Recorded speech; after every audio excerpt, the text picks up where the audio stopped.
Baik, di video kali ini kita akan membahas 3 materi yang dimana materi penelitian kuasi eksperimen, true eksperimen, dan juga penelitian survei dan penggunaan uji statistiknya yang sesuai.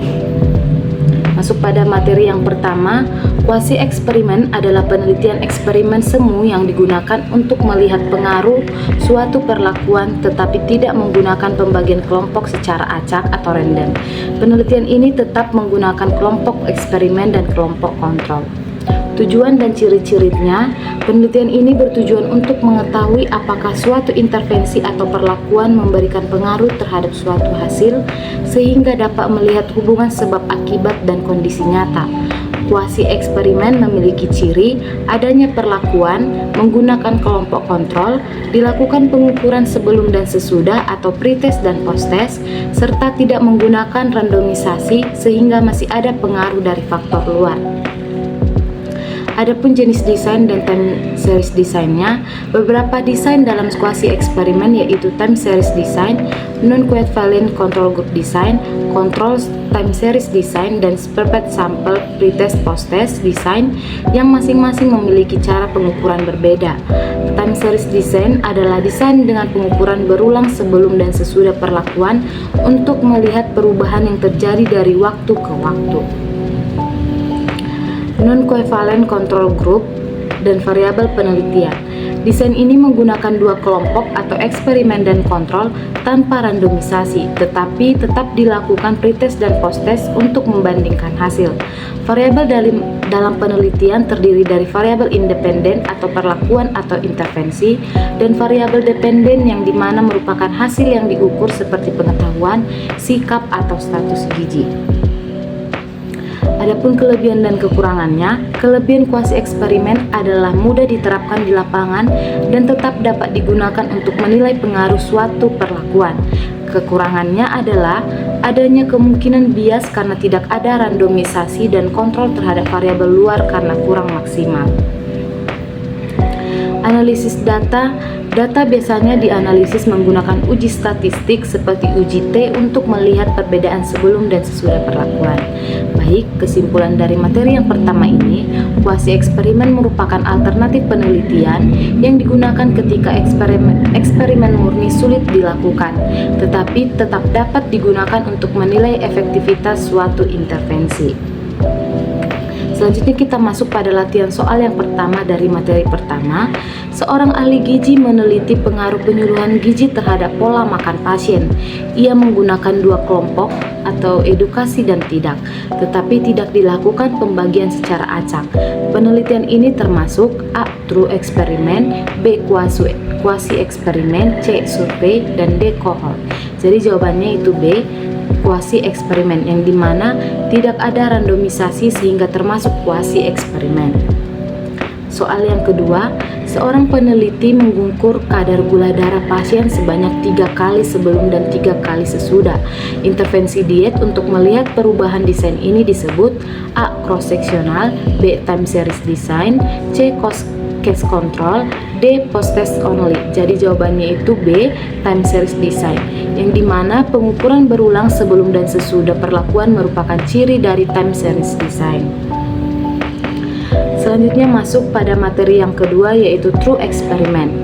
True experiment adalah penelitian eksperimen murni yang menggunakan randomisasi kelompok, kontrol, dan perlakuan sehingga hasilnya lebih valid untuk melihat hubungan sebab akibat. Adapun tujuan penelitian ini bertujuan untuk mengetahui apakah suatu perlakuan memberikan pengaruh yang signifikan terhadap hasil dengan membandingkan kelompok eksperimen dan kontrol. Ciri-ciri utama dari true eksperimen adalah adanya randomisasi, kelompok eksperimen dan kontrol, serta pengukuran hasil melalui pretest dan atau posttest.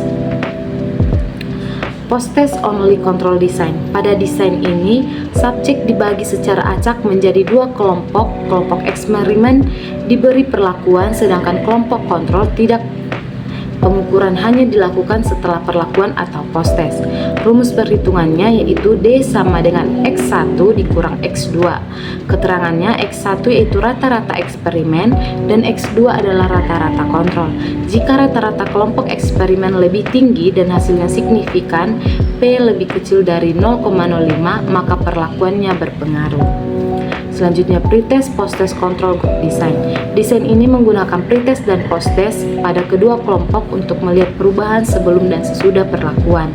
Rumus pengaruhnya D sama dengan 0 O2 dikurang O1 dikurang O4 dikurang O2. Keterangannya O2 dikurang O1 perubahan kelompok eksperimen dan O4 dikurang O3 perubahan kelompok kontrol.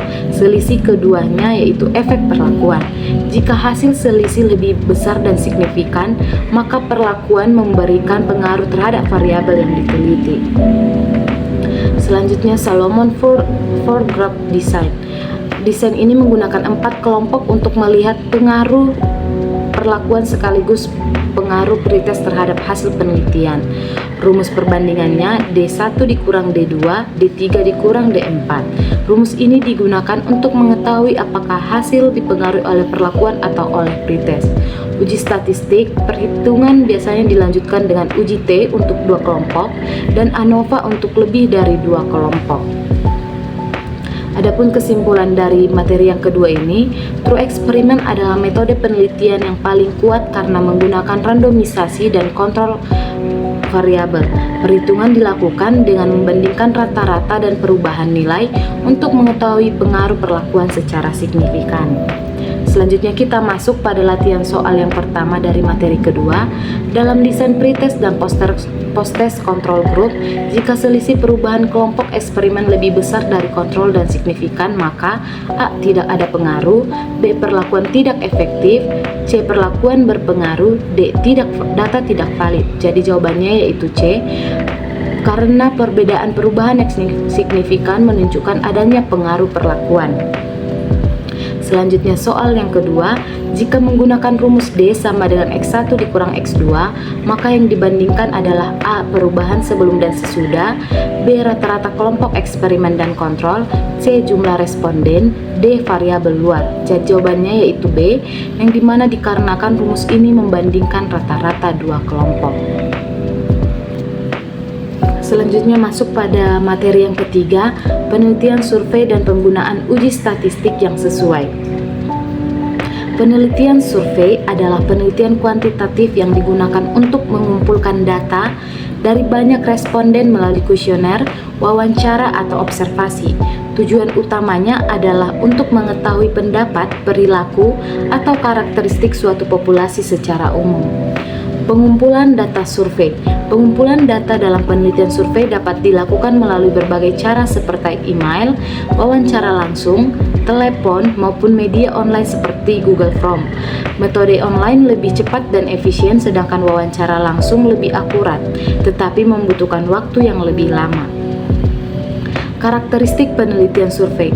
Penelitian survei memiliki ciri-ciri yaitu bersifat logis berdasarkan teori, dapat digeneralisasikan ke populasi, efisien dalam waktu dan biaya, serta memiliki variabel yang jelas dan terukur. Jenis penelitian survei. Jenis penelitian survei meliputi eksploratif untuk mencari informasi baru, deskriptif untuk menggambarkan kondisi, eksploratory untuk melihat hubungan sebab akibat, evaluasi untuk menilai program, prediksi untuk memperkirakan masa depan, operasional untuk menemukan faktor penting, dan pengembangan untuk menyempurnakan suatu hal. Penelitian deskriptif.